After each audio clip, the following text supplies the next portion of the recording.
How do we as therapists and our clients know therapy has succeeded? Wow, that's a big one. I mean, do you follow up? I mean, really, we need a follow up to know if people are succeeding. One of the problems that we have is that when therapy is successful, the client assumes they don't need to come back anymore. So they might not think they need to tell you that they've succeeded.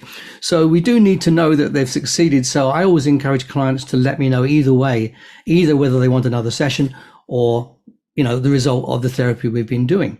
I think it's good to do that, you know, especially if you're referring the results to somebody else, like their doctor, for example, which is something I always used to do, because it was not only because it was ethical, but it was a great way of getting referrals from my clients' doctors. You know, they'd start sending me clients and patients, should I say. But there's another thing we need to discuss about: how do we know the client succeeded? Let me give you an analogy. If you were going on holiday and you got on the plane, you'd need to have a pretty good idea where you were going to land in terms of a destination, right? If without that destination, you'd never know that you had arrived in the right place. It's exactly the same with therapy. I think, you know, when a client comes to see you, you need to identify as clearly as possible in sort of hard, concrete, sensory terms, how will the client know they've got better? So some things are very easy. You know, someone wants to quit smoking, either they are quitting, they've stopped, or they're carrying on, or they're just cut down. So it's quite easy to identify success in those cases.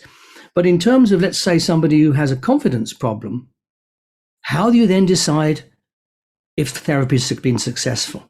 Well, you need to go one step beyond the resolution of the problem in terms of the outcome the client's given you. You need to look at what are the consequences, the positive consequences of the client overcoming the problem. So let's take confidence as an example. Well, what will they be able to do that they couldn't do before? Good example, right? Of course, that applies really to a lot of problems. Let's take phobias. What can they now do that they couldn't do before? Okay, let's look at relationship difficulties. How is relationship, you know, now compared to how it was before? Where before they argued, they don't argue anymore. So you have to identify clearly. If you don't do that, you and the client don't really quite know whether the change has brought about the result that you intended. Because you could make all kinds of wonderful changes inside the head, but then if it doesn't result in changes in behavior, and it's something identifiable, you'll never know whether that person has changed. They may have changed very, very successfully, but you don't know about that. And the client may not even realize it unless they can see some behavioral result. So, Patricia, this is how you know whether you've been successful and whether your clients have been successful. There has to be some way they've demonstrated the success to you.